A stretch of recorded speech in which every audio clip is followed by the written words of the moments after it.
আসসালামু আলাইকুম সবাইকে। আশা করি সবাই খুব ভালো আছেন।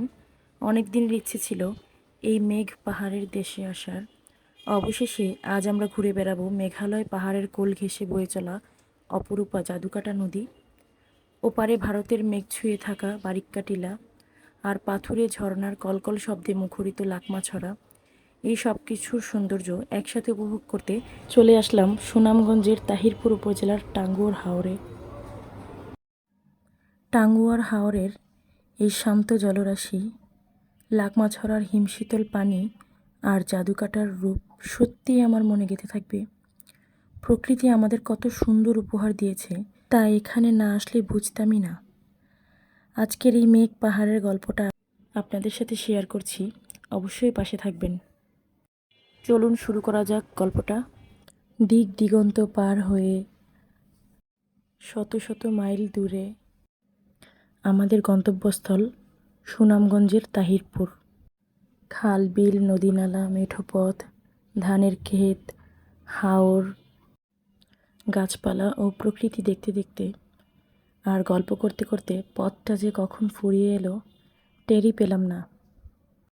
আসলেই অপার সৌন্দর্যের লীলাভূমি বাংলাদেশ, খুঁজে না দেখলে বোঝাই যায় না। অবশেষে আমরা সুনামগঞ্জের তাহিরপুর বাজারে পৌঁছালাম। বাজারের ভিতর দিয়ে আস্তে আস্তে ঘাটের দিকে যাচ্ছিলাম। ঘাটেই ভিড়ানো ছিল আমাদের হাউস বোট। আমাদের হাউস বোটের নাম ছিল বিলাসতরী। তো দুপুর 2টোর দিকে আমরা আমাদের হাউস বোটে উঠলাম। উঠে আমরা সবাই ফ্রেশ হয়ে নিলাম। এই ছিল আমাদের হাউস বোট। আমাদের হাউস বোটে মোট 4টা রুম ছিল, একটি লবি ছিল, একটি লবিতে 2টি বেড ছিল। খুব সুন্দর করে সাজানো ছিল। আসার পর আমরা একটু চা খাই শরীরটা চাঙ্গা করে নেওয়ার জন্য। মেয়েটা খেলা করছিল, এদিকে আমি মেয়ের খাবার রান্না করছিলাম আর শান্ত জলরাশি উপভোগ করছিলাম। মেয়েটাকে ওর বাবার কাছে দিয়ে একটু জানলাটা খুললাম।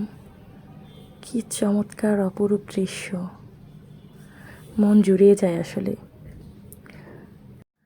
এপারে বাংলাদেশ, ওপারে ভারতের মেঘালয়। আমাদের বোটটি এখন ওয়াচ টাওয়ারের উদ্দেশ্যে রওনা দিয়েছে। দুপুরের খাওয়া দাওয়া সেরে ছাদে উঠলাম আর তখনই দেখলাম আসল ভিউ। দূর থেকে পাহাড়গুলো এত সুন্দর লাগছিল যে চোখ সরানো দায় হয়ে গিয়েছিল। চোখে এত সুন্দর লাগছিল যে ক্যামেরায় তা ধারণ করা সম্ভব হচ্ছিল না। আসলে চোখ জুড়ানো দৃশ্য যদি দেখে চোখ নাই ভরে তাহলে মন ভরানো অসম্ভব, ইচ্ছে করে আবার ছুটে যাই সেই জায়গায়। তো এই তো আমরা ওয়াচ টাওয়ারে পৌঁছে গেলাম। আমাদের সাথে যারা ছিল তারা সবাই ওয়াচ টাওয়ারে গিয়েছিল, আমি যেতে পারিনি। দোলনায় এসে বসলাম, দোল খেলাম, মনটা ভালো হয়ে গেল আলহামদুলিল্লাহ। বাবা মেয়ের খেলাধুলো দেখে খুব ভালো লাগছিল। আর আমি তো এক দৃষ্টিতে পাহাড়ের সৌন্দর্য আর হাওরের সৌন্দর্য একসাথে উপভোগ করছিলাম। যারা ওয়াচ টাওয়ারে গিয়েছিল আমাদের সাথে তারা ফিরে এসেছে। তো আমরা এখন নীলাদ্রি লেকের উদ্দেশ্যে রওনা হলাম। আর যাওয়ার সময় দেখলাম কিছু সারিবদ্ধ গাছ অর্ধেক ডুবে আছে। দৃশ্যটা অনেক ভালো লাগলো। তারপর হাওরের মাঝে কিছু কিছু বাড়িঘর, অনেক ভালো লাগছিল। রাস্তাগুলো ডুবে গেছে বর্ষার পানিতে। টাঙ্গুয়ার হাওরের বিশাল জলরাশি পেছনে ফেলে আমাদের বোট এখন এগিয়ে চলছে নীলাদ্রি লেকের দিকে। চারপাশে শুধু পানি আর পানি, আর দূরে মেঘালয়ের পাহাড়গুলো যেন আকাশ ছুঁয়ে দাঁড়িয়ে আছে। নৌকার ছাদটা যখন এসে বসলাম, হালকা ঠান্ডা বাতাস এসে ছুঁয়ে গেল। সত্যি বলতে চারপাশের এই রূপ দেখে আমি স্তব্ধ হয়ে গিয়েছিলাম। প্রকৃতির এই শান্ত স্নিগ্ধ সৌন্দর্য ভাষায় প্রকাশ করার মতো না। মনে হচ্ছিল যান্ত্রিক জীবনের সব ক্লান্তি এক জার্নিতেই মুছে গেল। সন্ধ্যায় আমরা লেবুর চা পান করলাম। একসাথে কত গল্প, আড্ডা আর হাসি। আমাদের বোটের লবিটা যেন আমাদের আড্ডা আর কথার ধ্বনিতে মুখরিত হয়ে উঠেছিল। একসাথে সবাই মিলে কোথাও গেলে খুব আনন্দ হয়। রাতে আমরা খাওয়া দাওয়া সেরে নিলাম। পরদিন সকালে ঝিরির উদ্দেশ্যে রওনা হলাম। একটি ঝিরি আছে পাশেই। ঝিরির পানিতে আমরা গোসল করার জন্য কাপড় চোপড় নিয়ে নিলাম।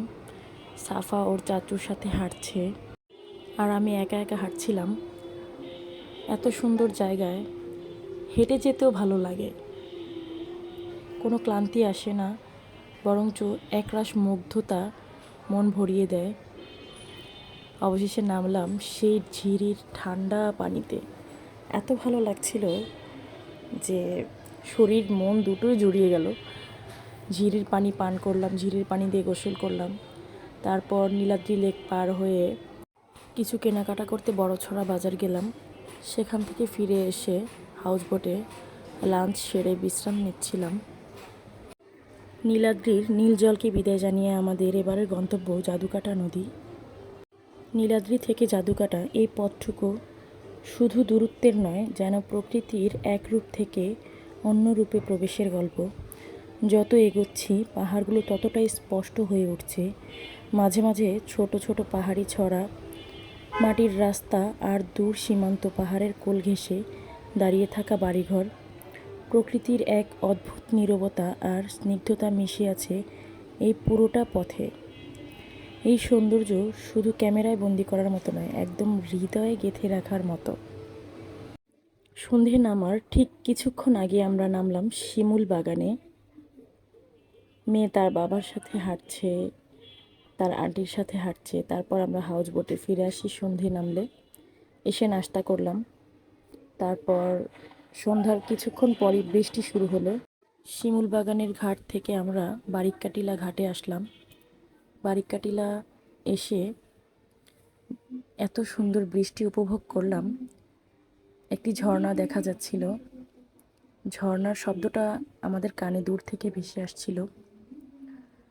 তারপর বারিককাটিলা ঘুরে আসলাম। ঘুরে এসে আমাদের বোট আবার রওনা হলো তাহিরপুর বাজারের ঘাটের উদ্দেশ্যে। তো এই ছিল আমাদের জার্নি। খুবই খুবই ভালো লেগেছে, যা শুধু ভালো বললে খুব কম হয়ে যাবে। আজকের এই মেঘ পাহাড়ের গল্পটা আপনাদের কেমন লাগলো অবশ্যই কমেন্টে জানাবেন। সবাই ভালো থাকুন, সুস্থ থাকুন। আল্লাহ হাফেজ।